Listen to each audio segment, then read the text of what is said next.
सभी का स्वागत है। हिंदी साहित्य इतिहास के अंतर्गत भक्ति काल की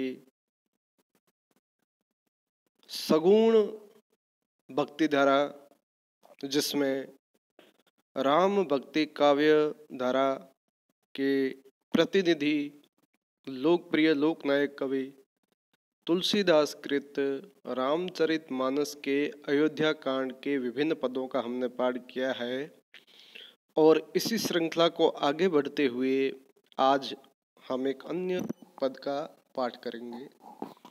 जैसा कि आप स्क्रीन पर देख रहे हैं, अयोध्या कांड का यह एक छंद। पुण्य पुण्य पूछत मंत्री ही राउ, प्रियतम सुवन संदेश सुनाऊ। कर ही सखा सोई बेगी उपाऊ, राम लखन सिय नयन दिखाऊ। सचिव धीर धरी कह मृदुबानी, महाराज तुम्ह पंडित ज्ञानी। वीर सुधीर धुरंधर देखा, साधु समाजु तुम्ह सेवा।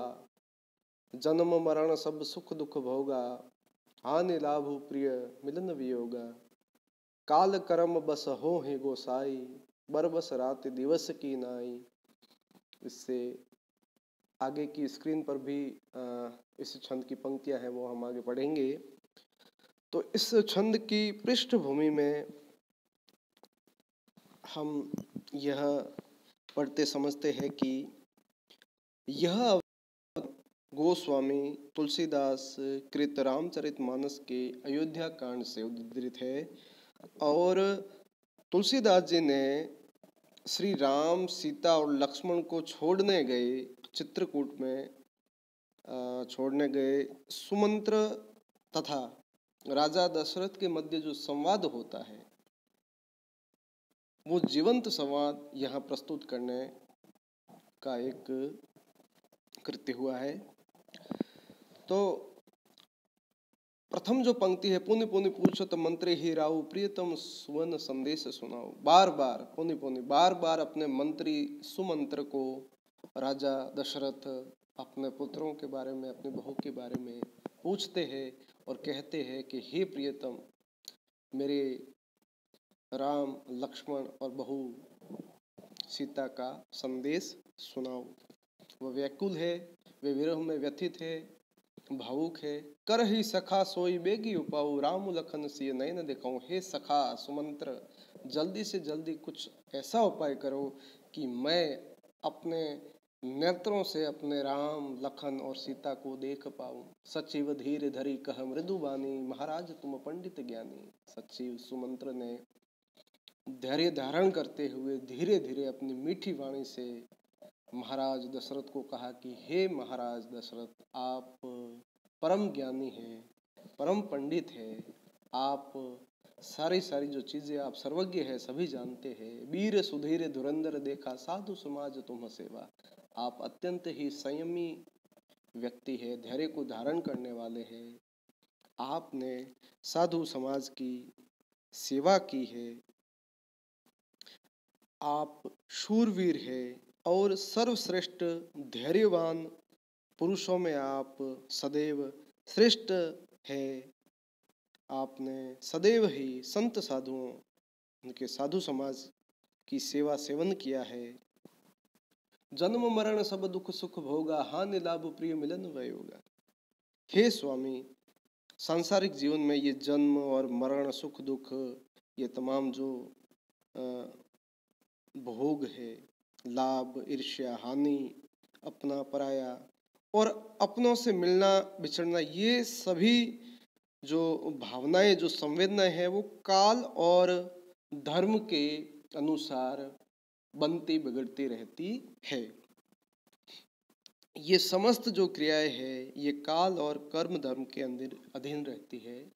काल कर्म बस हो ही गोसाई, बरबस रात दिवस की नहीं। जिस तरीके से रात और दिवस की एक प्रक्रिया चलती है, ठीक उसी प्रकार से सुख दुख और ये तमाम जो घटनाएं, प्रतिक्रियाएं होती रहती है।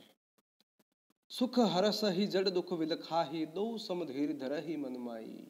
हे महाराज दशरथ, जो मूर्ख व्यक्ति होते हैं वो सुख में तो अत्यंत ही प्रसन्न होते हैं और दुखों में वो रोते बिलखते हैं, लेकिन जो सर्वश्रेष्ठ मनुष्य होता है वो दोनों ही स्थिति में, चाहे सुख हो चाहे दुख हो, दोनों ही स्थिति में वह धैर्य धारण करते हुए एक समान स्थिति में रहता है। धीरज धरहु विवेकु विचारी, छाड़िए सोच सकल हितकारी। हे महाराज दशरथ, आप संयमित व्यक्ति है, आप धैर्य को धारण करें, आप धीरज रखें, विवेक से, अपने चिंतन से, दूरगामी दृष्टि से आप सोचे विचारे और धैर्य धारण करें। ये तमाम प्रकार के जो ये शोक है, शोक का परित्याग करे और एक समान दृष्टि में रहे, एक भाव में रहे। अब इस छंद की विशेषता यह है कि इसके साथ एक दोहा जुड़ा हुआ होता है। प्रथम बासु तमसा भय दूसर सुरसुरी तीर, न्यायी रहे जलपानु करी शिश्र समेत दो वीर। अब जब महाराज दशरथ मंत्री सुमंत्र को जब यह पूछते हैं कि वे कहाँ पे रहे, उन्होंने 2 दिन कैसे निवास किया, क्या खाया पिया, उनके बारे में जो संदेश वो जानना चाहते, तो प्रत्युत्तर में सुमंत्र जी कहते हैं कि प्रथम दिन, प्रथम बासु यानी निवास किया, पहले दिन उन्होंने तमसा नदी के तट पे निवास किया, और दूसरे सुरसरी तीर, और दूसरे दिन सुरसरी गंगा, दूसरे दिन गंगा नदी के तट पर उन्होंने विश्राम किया। न्याय रहे जलपानु, और उन्होंने गंगा नदी के जल से स्नान किया, जलपानु करी, और शिश्र समेत 2 वीर, लक्ष्मण ने, सीता ने और श्री राम ने गंगा नदी के तट पर स्नान किया और गंगा नदी के जल का सेवन करके, जल का पान, जल का सेवन करके वहाँ दूसरे दिन विश्राम किया।